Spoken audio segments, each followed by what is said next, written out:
Hey everyone, just on my walk, starting a little bit later today because we have a new dog that Lima found yesterday. Supposedly a stray dog. We've asked everyone about it. It's a beautiful little thing. One of these Madeiran dogs with short legs for this rugged terrain, which suits my short legs. Super sweet dog. What was interesting, again, I'm interested in being free, full stop. And so when that is right there, that is a pitanga bush. Oh yes, I've been looking for these. This is my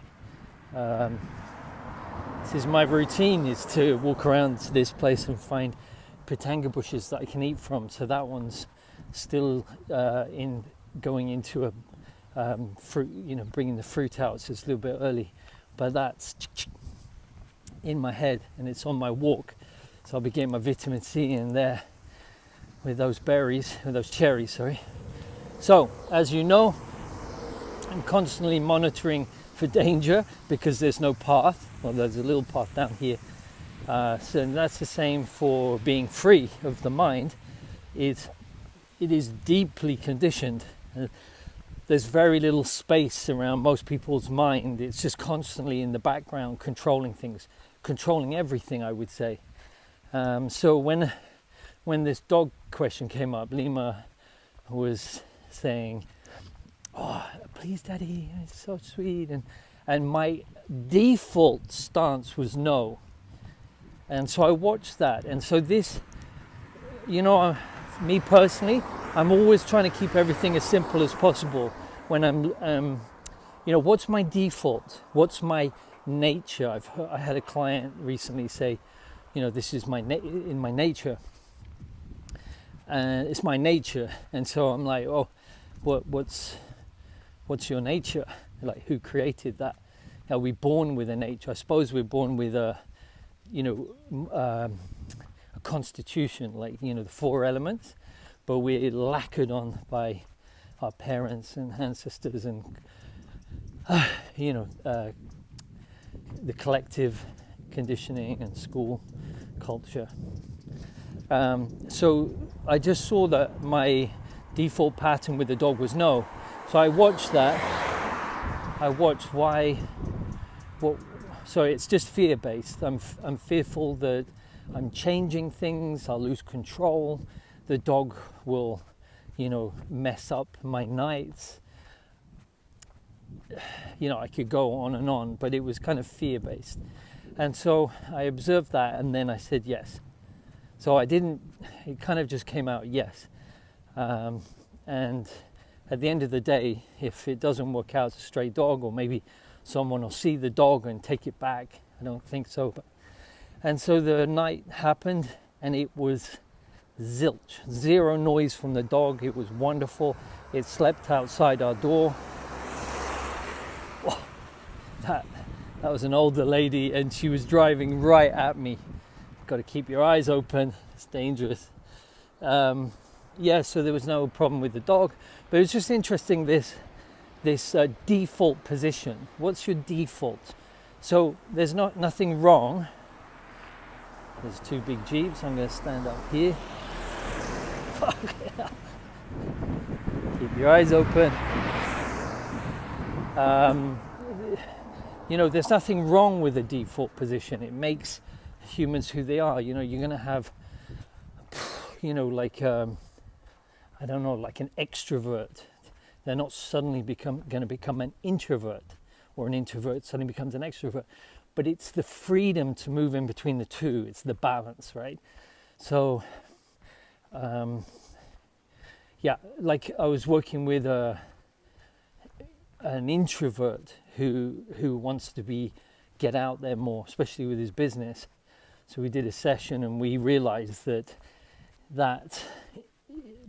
blocking that position of sort of more no than yes. Like, I don't know if you've seen that movie Yes Man with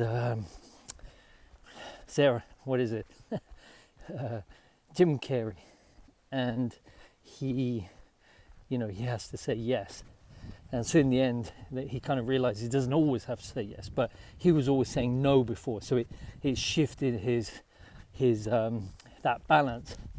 So with this guy, a business guy, has his own business. We did the session. He realized it was a defense system, and he saw it really clearly. He's a guy who's very open. He's done a lot of work, transformation work, and he saw it clearly. And he got back to me. I waited a couple of weeks. I said, "How you doing? How's the wheel watching?" And he was like, "Oh my God, it's like absolutely." Took me out of my stagnation in my business, and it's booming. Says the finances have completely changed because he could see the pattern, and obviously he was taking responsibility. Now, how that's very quick shift in. That's like a of that stagnated energy. How long does it normally take? Well, it does. There's no time. Everyone's different. We have to just nourish in a way and care for these programs. We can do that via just seeing the whole of it and understanding it fully, not ignoring it. Like if we're jealous or greedy or I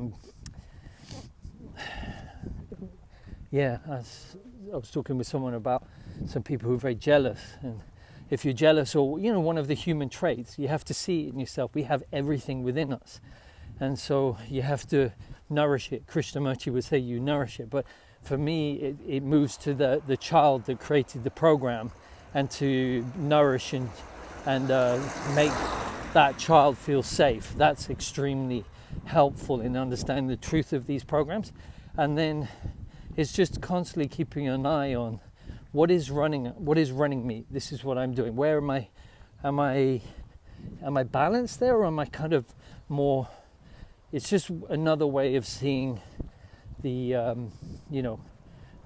your nature, and then understanding that that's been conditioned into you, and you're creating your reality through that projector of perception, and that you create your reality through that. And so when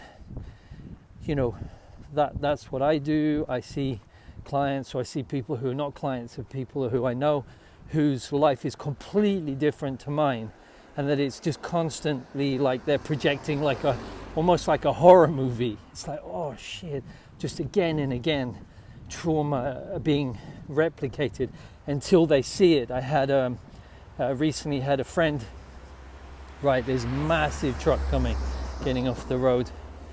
I recently had a friend who had a heart attack, and he's about my age. He was really shocking, really good looking, really good looking guy, really kind of fit, worked out a lot, and but just his mind was always racing. He couldn't listen, he couldn't stand still. In fact, he must be one of the fastest minds I've ever encountered, probably genius level. I remember he got a job in working for the British Army.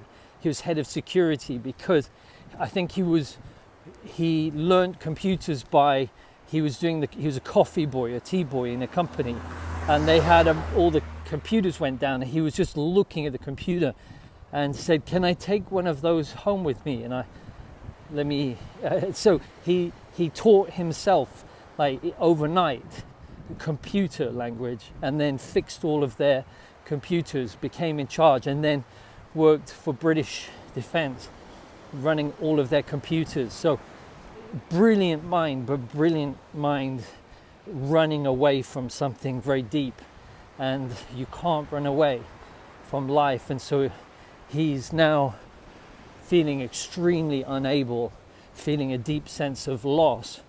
So he swung hard to the left, and I said, maybe now you need to look at how difficult you find it to be calm, because that constant stress, cortisol, is going to wreak havoc on the heart. And also there's no joy in that heart. I told him, I said, what do you enjoy? When was the last time you did something joyful? And he's like, Robbie, I don't remember. So anyway, I'm digressing. So we're just looking for where's your positioning on that wheel. That's a good way of, especially say with that situation with the dog, I was immediately no. I'm like, Jesus, like, when am I going to say yes? What is the reason for the no? And it was just fear. And I'm like, I don't want to be run by fear. It's okay to understand that things can go wrong, but just constantly living in fear is not free. So I'm down in Calheta, gonna go grab an orange juice and a coffee. Hope you have a great day, and see you on the webinar later.